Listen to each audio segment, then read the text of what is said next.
The stakes couldn't have been higher.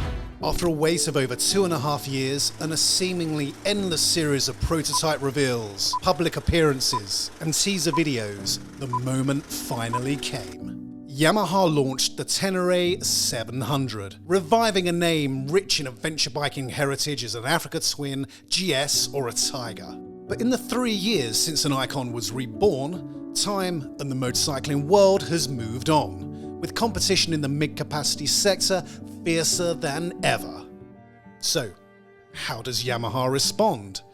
It gives us a Tenere 700 that is race ready.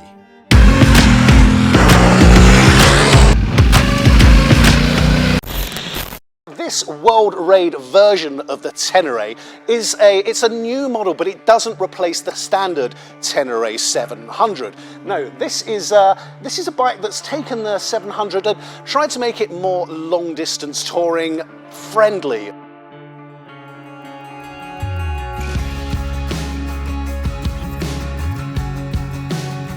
What do we got? To begin with, we have a big dual 23-litre fuel tank. Now that is up from 16 litres on the standard bike. There's 2 filler caps, so you have to fill the 2 separately, and they hang down the side of the bike to help improve the centre of gravity. We have a larger screen, improved suspension. These forks offer more travel. They're up 230mm at the front, 220 at the rear, and that's an increase of 20mm. We also have a taller seat height and a TFT display. They've done away with the old LCD display and brought it a little bit modern, a little bit more into line with other bikes at this price point. The reason behind those specific changes? Rally raids. Yamaha has produced a bike capable of competing in off-road races over multiple days.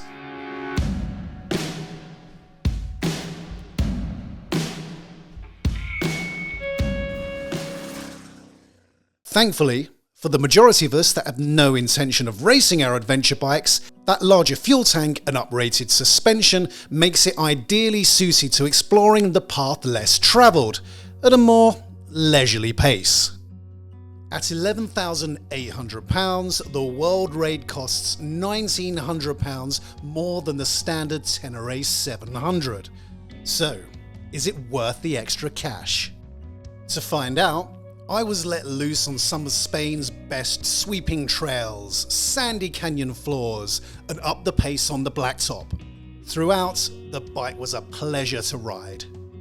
The standout thing for me that would probably make me want to upgrade to the World Raid version is that 23-litre tank. I didn't need to fuel it all day. I think the entire distance was 210 miles and it still had plenty of juice left in the tank. I also very much like the improved suspension. It's firm, it's responsive, and the whole bike is poised, it's agile, it's well balanced. And for someone like me who enjoys riding off-road but is by no means an expert, the bike proved hugely confidence inspiring, and there was nothing I looked at and thought, oh my god, I'm not going to be able to do this.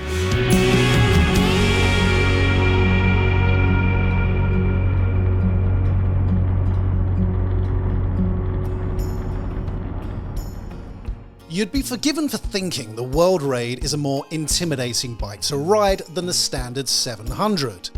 After all, the seat height is taller at 890mm and the bike is 16 kilograms heavier, and at 220 kgs, the bike feels more substantial. You might think the inclusion of dual 23-litre fuel tanks would make the World Raid feel top heavy.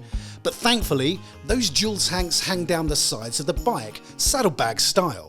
And by relocating the fuel pump to one side, the World Raid centre of gravity is pretty much the same as the standard Tenere 700. The 2-cylinder 689cc engine makes 72 brake horsepower at 9,000 RPM. And that's 68 Newton meters of torque at 6,500 RPM. When it comes to technology and creature comforts, the World Raid, like the standard Tenere, takes the less is more approach. There's no traction control, cruise control, or even lean sensitive ABS, which you might expect on a bike costing close to £12,000.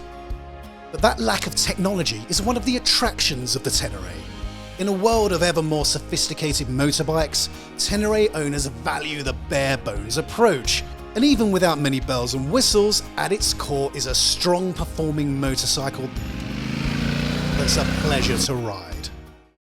On the road, the bike feels stable, it feels planted, and despite the fact it doesn't have the most powerful engine, there's plenty of poke there to have some fun in the twisties and cruise along leisurely at 70 plus miles an hour on the motorway. And those dual side tanks also provide a nice bit of weather protection for your legs. Now, Yamaha have made a bigger screen. It is an improvement on the standard Tenere, but I do wish they would just put an adjustable screen on there for motorway riding, because anything above 60 miles an hour, I was getting blasted in the face, blasted in the shoulders, and it could really be solved by just going up and down. So how did the bike perform off-road? Well, in one word, very, very well. That's actually 3 words. But the standing position is nice and natural, puts you over the front of the wheel, it helps you grip the surface in front of you. Now the tyres are pretty Scorpion STRs. They're an off-road bias tyre, but not particularly aggressive, and they gripped pretty well yesterday. Now everything was bone dry. We're in Spain and the sun is shining.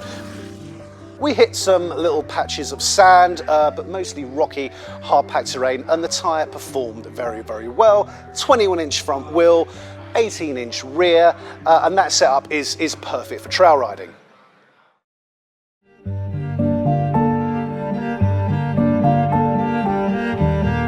So how do I sum up my time on the Tenere 700 World Raid? If I could pick one word, it would be capable. You know, the bike proved very capable on the road and a lot of fun to ride, but it's off it on the trails that I think it really excelled. Yeah, it's 220 kilograms. It basically is an oversized trail bike. And while Yamaha seemed determined to tell us throughout the press launch how good the World Raid will perform in races and rally raid competitions, I admit I couldn't give a monkey's. What I do care about is the fact this is a machine capable of taking me to the most remote corners of the world. A machine that can take on almost any terrain, only limited by the skill of the rider.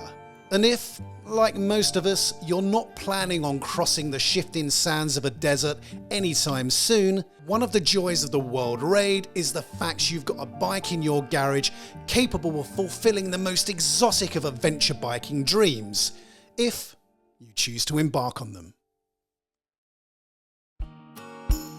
So thanks for watching. You can read a full review of the Yamaha Tenere 700 World Raid in the July-August issue of Adventure Bike Rider magazine. And you can also ride the bike at the Adventure Bike Rider Festival in June. Hopefully I'll see you there.